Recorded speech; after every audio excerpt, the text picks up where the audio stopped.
concurrents du tournoi étaient déjà sur la ligne de tir, quand on vit arriver un drôle de personnage qui n'était pas attendu. Perché sur ses hautes pattes grêles, son long bec humant le vent, une cigogne avançait avec précaution. Elle portait un arc qui semblait trop lourd pour elle et un carquois où il n'y avait que très peu de flèches. Qui aurait pu reconnaître Robin des Bois sous cet accoutrement ridicule? Dans le même temps, on fit place à un important seigneur empanaché, vêtu de soie et de brocart, qui se dirigea sans aucune hésitation vers l'estrade royale, où il s'inclina respectueusement. C'était Petit Jean, et lui aussi était méconnaissable sous son déguisement. Mon seigneur, mon souverain sérénissime, majesté, je n'avais pas oublié mon prince Jean, roi de cet empire, mes respects et mon obéissance. Oh, mon prince, quel éloquent! Désolé, j'ai pas pu résister. Bon, maintenant, passons aux choses sérieuses. Allez, go!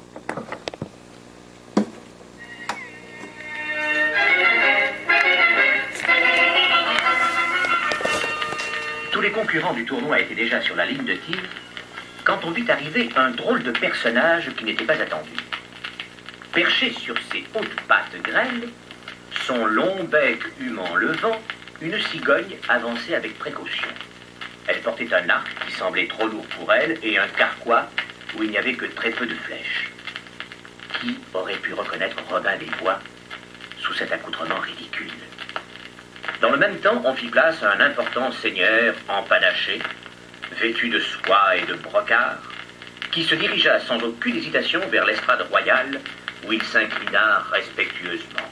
C'était Petit Jean, et lui aussi était méconnaissable sous son déguisement. Mon seigneur, mon souverain sérénissime, majesté, je dépose aux pieds de mon prince Jean, roi de cet empire, mes réponses. Oh, mon prince, que vous êtes beau et grand. Quelle éloquence, quel jugement. Tu entends, triste cygne? J'entends, majesté, mais je me méfie. Qui est ce seigneur cérémonieux? Ah, tais-toi, serpent soupçonneux. Prenez place près de moi, chevalier, et dites-moi vos titres. Vous m'appelez chevalier? Oh non, majesté, sur votre respect. Je suis Sir Reginald, duc de Chutney, 7 fois apparenté à 7 familles royales qui règnent dans 7 pays du monde. Et cela me donne le privilège d'entrer à cheval dans toutes les églises du royaume. Dans mes bras, duc, pour recevoir l'accolade. Volontiers, PJ. Si toutefois je puis me permettre d'appeler ainsi mon royal cousin. PJ? Mes initiales, que c'est drôle! Tu entends, triste sire? PJ, quel splendeur! Pousse-toi, sordide serpentin de kermesse! Disparais! Fais place au duc, à mes côtés. Alors, es-tu sourd, serpent du lion? Rends pour vengeance! Fais place, on te dit! Enfant, lion, sordide serpentin de kermesse, on m'insulte, je me vengerai. À vous l'honneur, mon cousin, donnez le signal, que le tournoi commence. Permettez, PJ. C'est à la belle dame que voilà. Sa beauté surpasse toutes celles du royaume. À vous. Que le tournoi de la flèche d'or commence et que le meilleur gagne. Le shérif tira le premier, et sa flèche alla se planter en plein centre de la cible. On ne pouvait faire mieux. Le shérif se rengorgeait déjà, et tous les concurrents s'avouaient vaincus, quand la cigogne, après être allée s'incliner devant la belle Marianne, et lui avoir fait un clin d'œil de reconnaissance, prit place sur la ligne de tir. De quoi? Si pas son long cou, cacadois et sa plume, tu oses essayer après ce coup de maître? Sache que dans tout le royaume, Robin seul pourrait faire aussi bien. Robin ou notre royal prince Jean, bien sûr. Mais tu n'es ni l'un ni l'autre. Alors retire-toi de là, épouvantail! Oh, pour vrai, messire, je suis ni l'un ni l'autre. Mais c'est ben, dit-on, manier cet engin qu'on dit un arme. Alors, pour vrai, Je voudrais me squeler un bec, mais fais. triste cire qui avait glissé, volté au-dessus du camp, ainsi rien ne lui échappait. Oh, c'est lui, j'en suis certain. Cette cigogne se sent trop sûre d'elle, majesté, majesté. Je voudrais vous susurrer à l'oreille que je crois que... Ah, vas-tu cesser de me lécher le cou de ta langue poursuie, serpent à sornette. Tais-toi! Un grand silence se fit soudain quand Robin la cigogne tendit son arc. La flèche partit et alla se planter droit dans la flèche du shérif. La fit voler en éclats et prit sa place au centre de la cible. Cela tenait du miracle. La foule était béate d'admiration.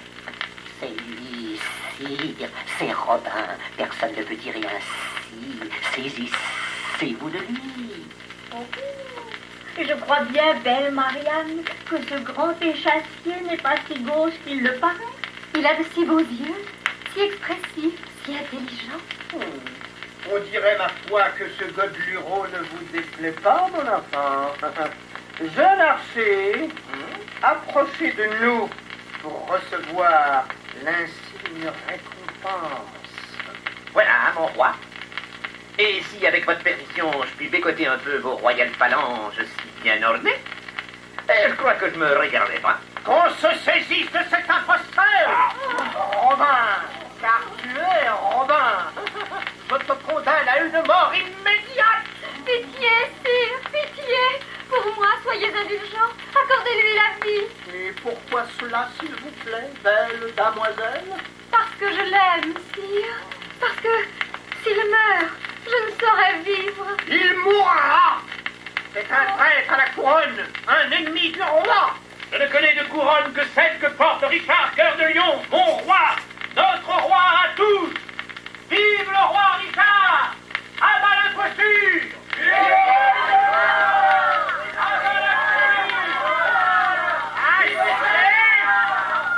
Silence, Manon!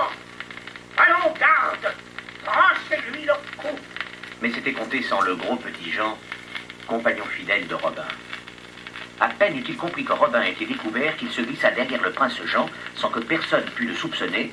Il pointa un énorme coutelas dans le dos du prince et lui dit: Du calme, PJ. Si tu ne retires pas ces ordres immédiatement, ou si tu appelles au secours, je t'enfonce ce coutelas dans ta royale fourrure.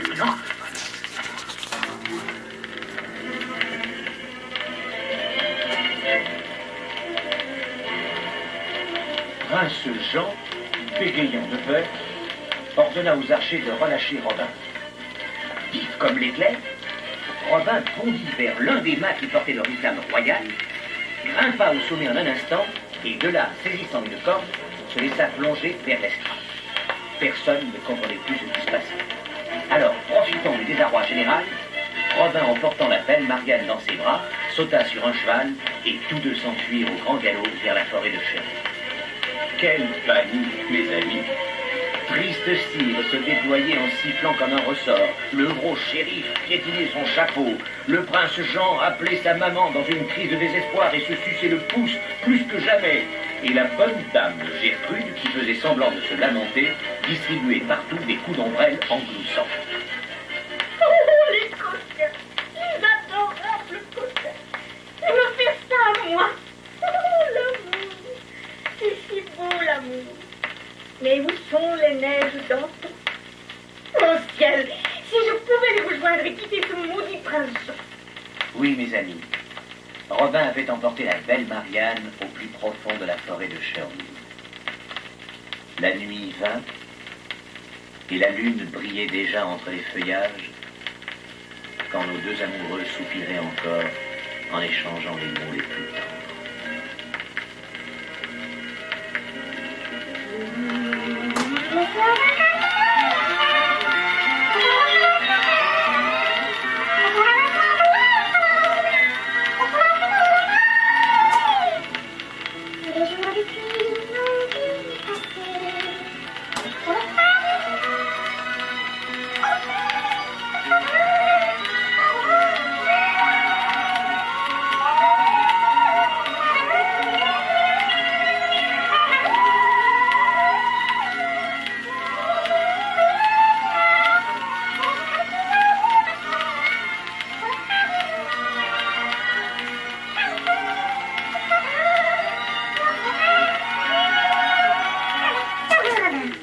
Je voudrais que cette nuit ne finisse pas.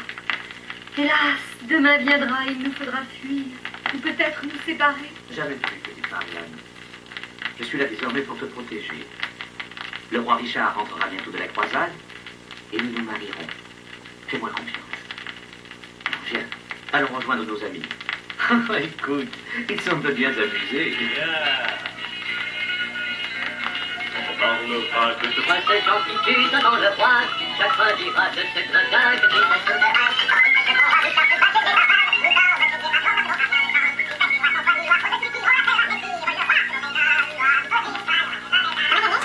En feu de bois, tous les amis de Robin étaient là en effet. Il y avait la famille Lapin au vent complet, Bobby et ses amis, frère Tuc et ses paroissiens, le forgeron, Mère Soupe.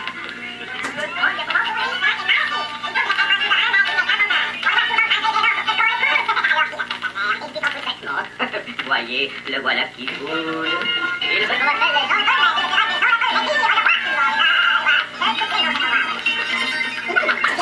qui avait réussi à fuir et qui s'était joint à eux.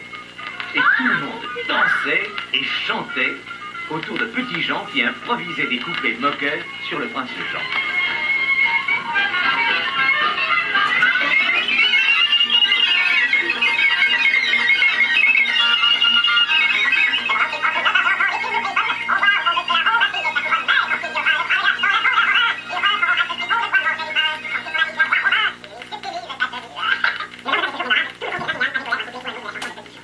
Jamais un prince n'avait connu pareil. Il a fait la mer, il suit son coup de vêtement. Voyez, le voilà qui roule. Il veut qu'on appelle Jean le Preux, mais il ne sera que Jean le Preux, messire, le roi du monde et la loi. Je coupe les noms cet endroit, ouais. Il y avait la dame Gertrude qui avait réussi à fuir Et qui s'était joint à eux. Chantait autour de petits petits gens qui improvisaient des coups de moqueurs sur le prince.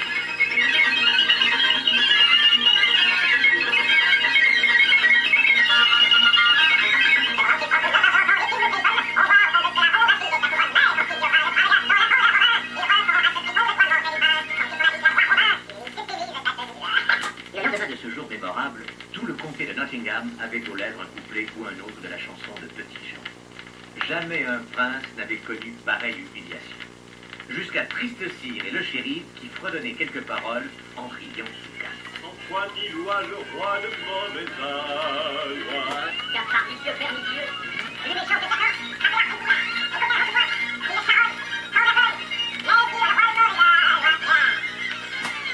Tout le monde chante, n'est-ce pas? Eh bien, il faut danser maintenant. J'ordonne de doubler, de tripler, de quadrupler, de multiplier les impôts, les taxes, les charges, par 10, par 20, par 100. Tout l'argent du comté, tout l'or du royaume, je veux tout. Vous entendez? Tout. Ne faites grâce ni d'un sou, ni d'un grain, ni même d'un bouton de culotte. Oh, mais Cyril n'ont plus rien, ou presque. Alors comment faire? Jetez-les en prison sans nourriture, qu'ils périssent. Ah, ils chantent, ils se moquent de leur prince. Rira bien qui rira le dernier.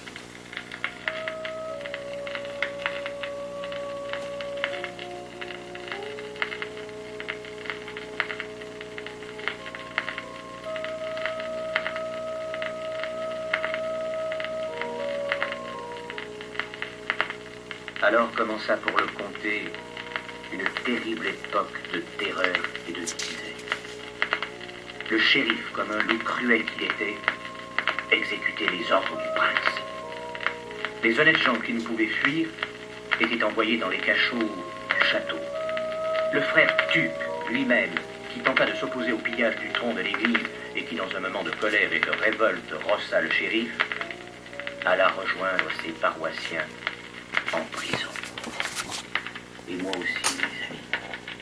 Moi aussi, qui ne pouvais plus rien donner, qui ne trouvais plus un bout de pain dur à picorer. Moi aussi, pauvre ménestrel, je fus mis derrière les barreaux.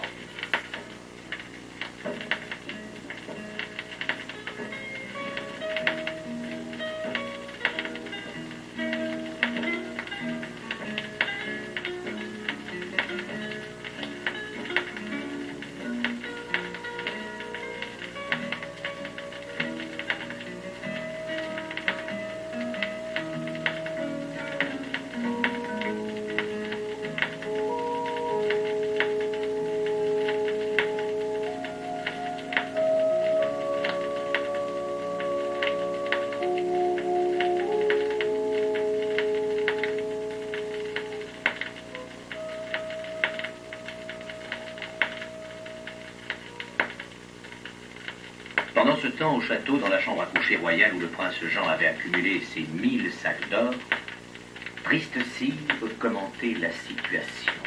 Majesté, je vous sens soucieux. Est-ce l'arrestation de frère Tuc qui en est la cause?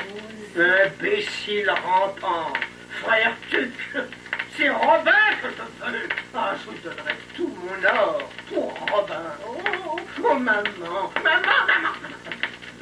Oh, cessez, sire. Pensez à la chanson.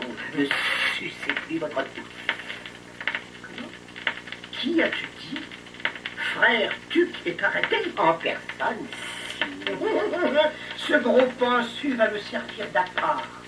Qu'on l'ordonne de le pendre dès demain en place publique, et c'est bien le diable si Robin ne se montre pas pour le délivrer, qu'on mette toute la garde sur pied, dans tous les coins, à toutes les encoignures, dans tous les recoins, derrière chaque arbre, chaque fenêtre, chaque porte, partout.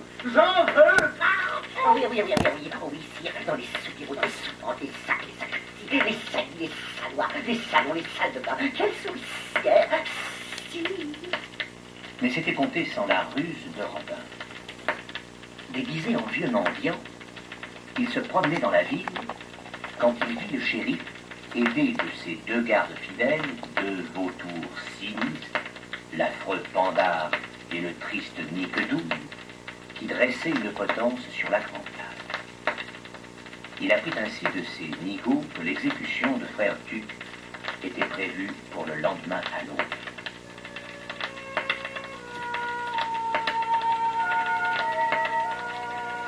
Il décida avec Petit Jean d'agir sans retard pour libérer le pauvre moine. Dès que la nuit fut venue, Robin et Petit Jean se faufilèrent au pied des murailles qui entouraient la prison. Ils s'étaient munis de cordes souples, de crampons et de poulies bien graissées. Ils attendirent ainsi, blottis dans l'ombre, jusqu'à minuit. Quand la nuit fut très profonde, Robin, dont l'agilité était proverbiale, entreprit l'escalade du grand mur en s'aidant de ses cordes et de ses crampons. Arrivé au fait, il aida Petit Jean à se hisser à son tour jusqu'au sommet. Puis, ils se laissèrent glisser sans bruit dans la cour de la prison. Maintenant, il nous faut les clés pendues à la ceinture du shérif. Eh bien, on va les lui demander gentiment. C'est facile. Non, regarde, c'est pas le moment de faire de l'esprit. Tiens, j'ai un plan. Approchons de Niquedouille. Il sommeille tout le temps un peu. En moins de temps qu'il ne faut pour le dire, Niquedouille fut assommé, dépouillé de ses vêtements et tassé dans un coin sombre. Robin prit bientôt sa place. Et personne dans l'ombre n'aurait pu voir la substitution. Quand le shérif, qui continuait à faire sa ronde, arriva à sa hauteur, Robin l'arrêta un instant. Chef, pourquoi ne pas vous reposer un peu? Vous allez vous épuiser à veiller assis en tournant en rond. Alors, tout est calme, chérie. Tenez, asseyez-vous sur ce tabouret. Moi, je veille. Merci, Niquedouille. Je dois avouer que je suis rond. Voilà. Détendez-vous. Relâchez un peu cette ceinture qui vous serre le ventre. Voilà. Ah ben, vous êtes mieux ainsi, n'est-ce pas? Oh oui, je suis bien. Je suis très bien. Alors fermez vos gentils petits yeux. Dormez. Reposez-vous, chérie. Dodo, chérie. Dodo. Dodo, chérie. Les clés, Robin. Je vais libérer tout le monde. Et moi, je vais jamais par ici jusqu'à la chambre du prince Jean et m'occuper du trésor. Je te laisse Pandare et les autres gardes. Avec l'aide de tous les prisonniers, tu en viendras à bout. Dans la chambre royale, le prince Jean, entouré de sacs d'or, dormait en rêvant à la capture de Robin. Au pied du lit, dans son panier, Triste Cire, lui, ne dormait que d'un œil. Des sacs d'or, il y en avait partout, et tant, que Robin décida pour les emporter de lancer au bout d'une flèche une corde par le fenestron de la tour et d'établir avec 2 poulies un système de va-et-vient qui permettrait de faire glisser les sacs un à un. Ils étaient recueillis en bas par Petit Jean et tous les prisonniers. Tout cela se passait sans grand bruit, et Robin en était presque venu à bout quand il voulut extraire un dernier sac placé sous l'oreiller du prince Jean. Un grognement plus sonore réveilla Triste Cire complètement. Il siffla de stupeur et bondit dans son panier. Le prince Jean sursauta et tomba de son lit. Ce fut l'alerte générale. À moi, Blague!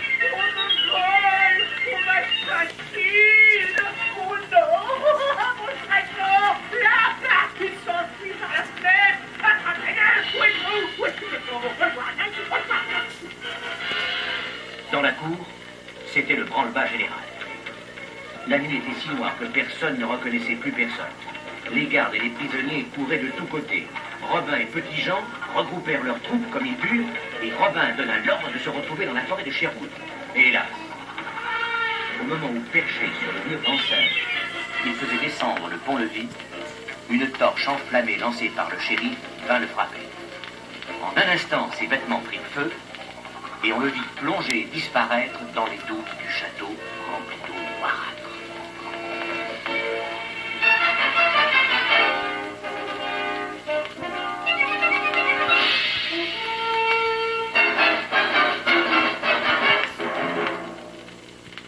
Le feu avait pris de tous côtés.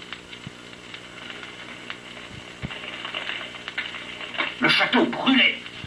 Le prince Jean et Triste Cire, qui avaient réussi à fuir, regardaient le spectacle avec désespoir. Oh non! Non, c'est trop injuste! Oh non! Mon château! Ce n'est pas votre château, c'est celui de votre mère, et voyez ce que vous en avez fait. Maman! Maman!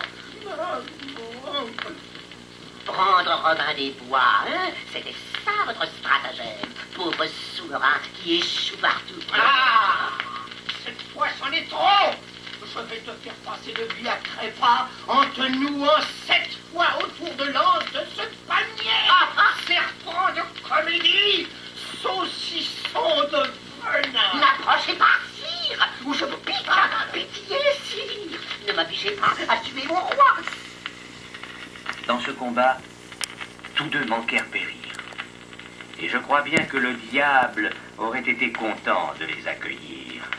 Robin, lui, qui avait été blessé très légèrement, réussit à regagner la rive, et il rejoignait tous ses compagnons dans la forêt de Sherwood, quand il aperçut sur la grande route du comté une troupe de chevaliers qui avançait fièrement vers Nottingham.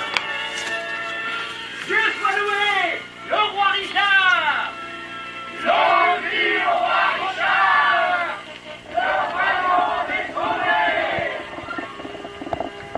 Et bien sûr, mes amis, Marianne, la belle Marianne, épousa Robin. Le roi Richard bénit leur union et donna un comté en dot à sa nièce. Alors, comme dans les contes de fées, ils eurent beaucoup d'enfants et vécurent